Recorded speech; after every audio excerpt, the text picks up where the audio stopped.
తెలంగాణలో జరుగుతున్న రాజకీయ మొత్తం కూడా ఇటు కవిత వైపే తిరుగుతూ ఉందన్నట్టు కూడా మనం అయితే చెప్పుకోవచ్చు. ఎందుకంటే నిన్న కవిత గారు మాట్లాడిన తర్వాత మొత్తం రాజకీయ వాతావరణం కూడా కొంత హీట్ ఎక్కిందని కూడా చెప్పుకోవచ్చు. ఇటు ప్రతిపక్ష నేతలు, ఇటు అధికార పార్టీ వాళ్ళు, ఇటు బీఆర్ఎస్ నేతలు కూడా అందరూ కూడా కొంత ఆందోళనకి గురి చేసిన తీరైతే కనబడతా ఉంది.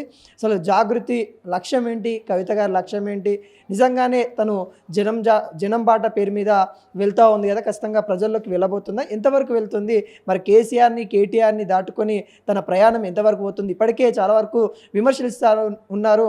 కవిత గారు కీలుబొమ్మలాగా మారిపోయారు. అటు ఏదైతే కాంగ్రెస్ పార్టీ చేస్తూ ఉన్న ఒక ఇచ్చిన పేపర్ని మాత్రమే చదువుతూ ఉన్నారు అన్నట్టు కూడా అనేక విధాలుగా విమర్శలు వస్తూ ఉన్నాయి. అన్నిటి గురించి అయితే మనం అయితే మాట్లాడదాం. మనతోని ముస్తఫా గారు అయితే ఉన్నారు, జాగృతి రాష్ట్ర నాయకులు. సరే, ఎలా చూస్తూ ఉన్నారు? చాలా వరకు విమర్శలు వస్తూ ఉన్నాయి కవిత మీద కూడా. నిన్న మాట్లాడిన తర్వాత కూడా కొన్ని తను ప్రమాణం చేసినప్పటికి కూడా ఒక కీలుబొమ్మలాగానే ఉంది కవిత గారు, కావాలనే విమర్శలు చేస్తూ ఉందనే విధంగా నిన్న బీఆర్ఎస్ పార్టీ నుండి కూడా మహిళలు మాట్లాడిన తీరు కనబడుతూ ఉంది. ఎట్లా చూస్తూ ఉన్నారు వీటినన్నింటినీ? ఈరోజు మంచి చేసే ఏ నాయకుడి పైన కూడా విమర్శలు చేయడం అనేది వాస్తవం. ఆ రోజు తెలంగాణ ఉద్యమంలో కేసీఆర్ గారు తెలంగాణ సాధిస్తాడా అనే అంశం మీద కూడా ప్రతిపక్షంలో ఉన్నటువంటి బీజేపీ కానీ కాంగ్రెస్ ప్రభుత్వం కానీ విమర్శలు చేయడం. ఈరోజు వీళ్ళు బీఆర్ఎస్లో ఉన్నటువంటి గెలిచినటువంటి కానీ ప్రతిపక్షంలో ఉన్నటువంటి పాత్రనే పోషిస్తలేదు ఈరోజు బీఆర్ఎస్ ప్రభుత్వము. అదే అధికారంలో ఉన్న కాంగ్రెస్ పార్టీ అయితే అధికార పార్టీ లాగానైతే కనిపిస్తలేదు. కేంద్రంలో ఉన్న బీజేపీ ప్రభుత్వం అయితే అసలు కేంద్రంలో బీజేపీ ప్రభుత్వం ఉన్నదా, అసలు కుల మతాల పార్టీ ఉన్నదా, అది ఏముందనేది ప్రజలు గ్రహించవలసిన అవసరం అయితే ముమ్మాటికి ఉన్నది. వీళ్ళు కవితక్క గురించి విమర్శ చేయడం అనేది సిగ్గుచేటుకరమైన విషయం. ఎందుకంటే ఒక ఆడబిడ్డ ఈరోజు ప్రజలకు సేవ చేద్దామని ప్రజల లోపలికి వస్తుంటే వీళ్ళు విమర్శ చేయడం ఏంది? తెలంగాణకి ఈరోజు ఏం అవసరం ఉన్నది, తెలంగాణ ప్రజలకు ఏం అవసరం ఉన్నది, తెలంగాణలో భిన్నత్వంలో ఏకత్వంలో కలిసికట్టుగా ఉండుదామని ఆలోచన చేస్తున్నటువంటి నాయకులను పట్టుకొని వీళ్ళు కులపాటు ఒకరు, మతపాటు ఒకరు, రెడ్డిల పాటు ఒకరు, బీసీల పాటు ఒకరు. ఈరోజు మేము మాట్లాడుతున్నాం, భారతదేశానికి స్వాతంత్రం వచ్చిన తర్వాత, తెలంగాణకు స్వాతంత్రం వచ్చిన తర్వాత, తెలంగాణ సాధించిన తర్వాత ఇప్పటి వరకు బీసీలకు ఏమైనా అవకాశాలు కల్పించిండ్రా, మైనార్టీలకు ఏమైనా అవకాశాలు కల్పించిండ్రా, దళితులకు ఏమైనా అవకాశం కల్పించిండ్రా? ఇప్పటివరకు ఏ కులానికి కూడా ఈరోజు ఇప్పటి వరకు కూడా అసెంబ్లీలో కాదు వార్డు మెంబర్గా అన్నటువంటి కులాలు ఎన్నో ఉన్నాయి ఈరోజు మన తెలంగాణ రాష్ట్రంలో. అలాంటి కులాలను కూడా ఈరోజు మనం గౌరవించలేనటువంటి అధికారం అనుభవించినటువంటి బీఆర్ఎస్ ప్రభుత్వము, ఈరోజు అధికారంలో ఉన్నటువంటి బీజేపీ ప్రభుత్వం, అదేవిధంగా తెలంగాణ రాష్ట్రంలో అధికారంలో ఉన్నటువంటి కాంగ్రెస్ ప్రభుత్వం కూడా చట్టసభలకు అవకాశాలు కల్పించలే ఈరోజు.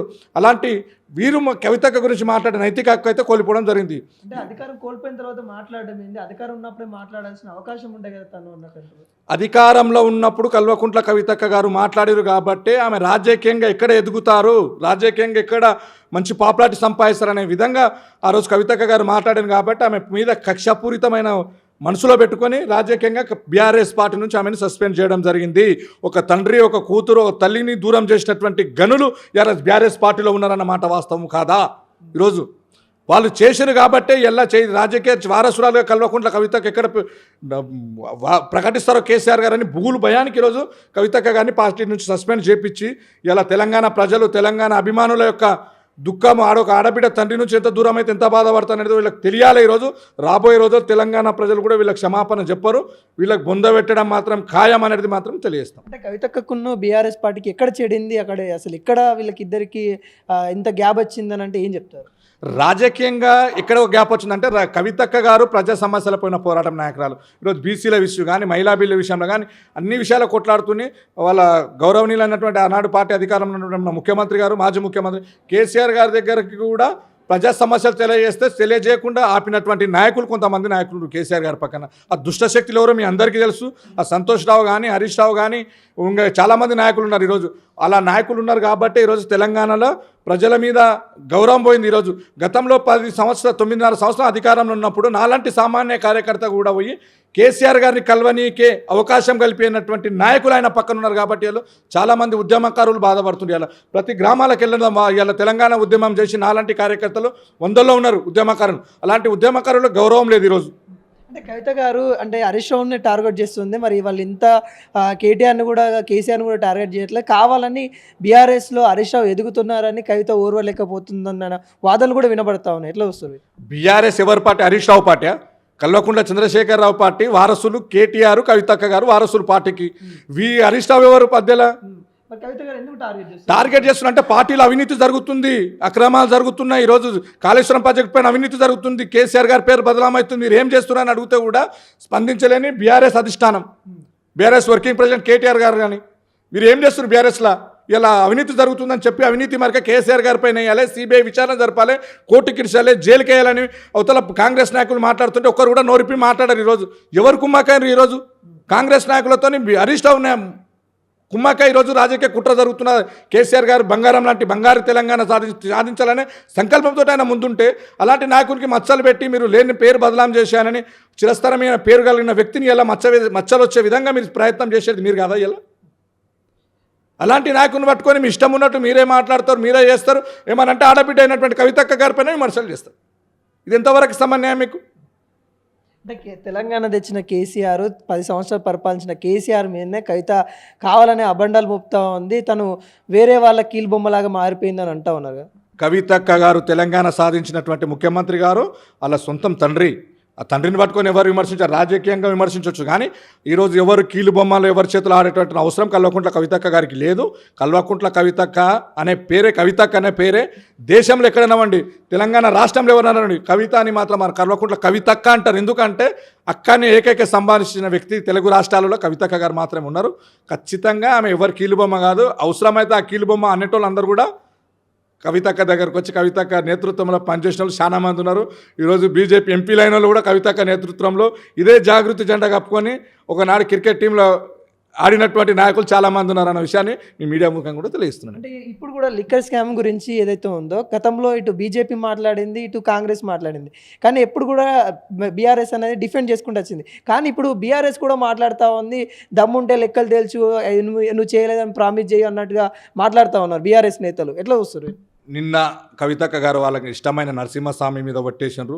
అదేవిధంగా వాళ్ళకు పుట్టినటువంటి వాళ్ళ పిల్లల మీద ప్రమాణం ఏది చెప్పిండ్రు. ఇంతకంటే దుర్మార్గమైన ఆలోచన బీఆర్ఎస్ నాయకులు చేయకూడదు. ఎందుకంటే ఒక ఆడబిడ్డను బట్టి విమర్శలు చేయడం అనేది సిగ్గుచేటుకరమైన విషయం. ఎందుకంటే ఆమె ఒక పిల్లలు, తన తండ్రి ఆనాడు అధికారంలో ఉన్నటువంటి ముఖ్యమంత్రి కల్వకుంట్ల చంద్రశేఖరరావు గారు ఉన్నారు. ఆ ముఖ్యమంత్రి గారు చెప్పి నా కూతురు ఎలాంటి తప్పు చేయలేదు, కడిగిన ముత్యంలాగా బయటికి వస్తుంది అనే మాట కేసీఆర్ గారు ఆనాడు అన్నారు. మరి ఈ రోజులకు చెవులలో ఏమైనా పోసుకున్నారా, లేకపోతే కేసీఆర్ సార్ మాట్లాడిన ఏమన్నా విన్నారా, వినలేరో ఈసారి మళ్ళీ టీవీ చూడండి. ముఖ్యమంత్రి గారు ఆనాడు ఏమన్నారు, ఈరోజు మీరేం మాట్లాడుతున్న అధికారం, మీరు ఒక నాయకురాల్ని పట్టుకొని టార్గెట్ చేసి మాట్లాడడం అనేది సమన్వయమైన పద్ధతి కాదు.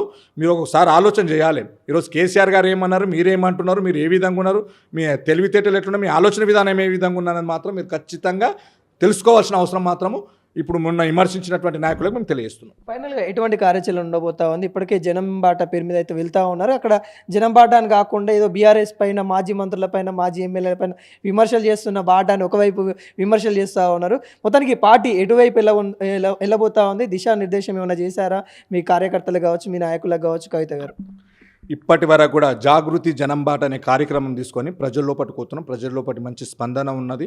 ఎవరెవరు రాజకీయ నాయకులు అవినీతి ఆరోపణలు చేసినారో, ఎవరెవరు సంపాదించుకున్నారో, ఈరోజు ప్రజల సొమ్ము దుర్వినియోగం చేసుకున్నారో, ప్రజల సొమ్ము ఎవరు తిన్నారో వాళ్ళని ఎట్టైనా ప్రశ్నిస్తాం. ఇలా అధికారంలో లేకుండా ప్రశ్నిస్తాం, రేపు అధికారం వచ్చినాక కూడా ప్రశ్నిస్తాం. అవసరమైతే వాళ్ళని కూడా జైలుకు పంపిస్తాం. తప్పు అనేది లేదు. తప్పు ఎవరు చేసినా శిక్ష మాత్రం అనుభవించవలసిందే. చట్టాలు ఎవరికి చుట్టాలు కావు. ఈరోజు మనం గ్రహించవలసిందే. ఏ మాజీ మంత్రి అయితే ఈరోజు అవినీతి జరగలేదా, చేయలేరా? మీరు చేశారు కాబట్టి దొంగ అంటున్నాం. తప్పేమున్నది అందులో? మీరు నిరూపించిన ఈరోజు ఎలాంటి మీరు మీరు చేయని దమ్ముంటే మీకు చెప్పండి. మేము చేయలేమని గుండెల మీద చేసుకొని చెప్పండి. మీరు ప్రమాణాలు చేయండి. ఎలా ఆధారాలతో మేము చూపిస్తామంటున్నాం. ఇలా మీరు తప్పు చేసిండ్రు, అవినీతికి పాల్పడ్డారు, అందుకే మిమ్మల్ని ప్రశ్నిస్తున్నాం. మేము కరెక్ట్ పద్ధతి కాదు, మీది పద్ధతి మార్చుకోండి. ఇప్పటికైనా తిక్క పనులు చేయకండి. ప్రజల సొమ్ము దుర్వినియోగం చేసుకోకూడదు అన్నట్టు మాత్రమే మాట్లాడడం తప్ప వాళ్ళు మాకు వ్యక్తిగతంగా ఏం శత్రువులు కాదు కదా. ఈరోజు రాజకీయంగా మీరు చేస్తున్నారు పద్ధతి కాదని మాత్రమే ఈరోజు మేము విమర్శిస్తున్నాం. ఖచ్చితంగా విమర్శిస్తాం. ప్రజల పక్షాలు ఉంటాం, ప్రజల కోసం ఉంటాము, ప్రజల కోసం అనునిత్యం పోరాటం చేస్తాం. ఈరోజు రాబోయే రోజుల్లో కల్వకుంట్ల కవితక్క గారు బడుగు బలహీన వర్గాల కోసం, ఈరోజు బీసీల కోసం, ఎస్టీల కోసం, మైనార్టీల కోసం, అనుగాడిన వర్గాల కోసం మాత్రం కల్వకుంట్ల కవితక్క గారు పోరాటం ఉంటుంది. ఏనాడు కూడా పార్లమెంట్లో అసెంబ్లీ సెక్షన్లో కాలు పెట్టినటువంటి నాయకులు, సర్పంచ్ జడ్పీటీసీ స్థానాల్లో కూడా కాలు పెట్టినటువంటి నాయకులను ఈరోజు తీసుకొచ్చి రాబోయే రోజుల్లో బడుగు బలహీన వర్గాలకు మారు పేరు కల్వకుంట్ల కవితక్క గారు అనే విధంగా మా జాగృతి సంస్థ నుంచే ఇప్పుడైతే పార్టీగా ప్రకటిస్తాం. ఆ ప్రకటించిన తర్వాత ప్రజల్లో పట్టుకుపోతాం, సాడో పేడో తెలుసుకుంటాం. ప్రజల యొక్క గుర్తింపు తీసుకొని వచ్చిన తర్వాతనే ప్రజలకు గొప్పతనం కల్వకుంట్ల కవితక్క గారిది ఏందో తెలియజేస్తున్నాం.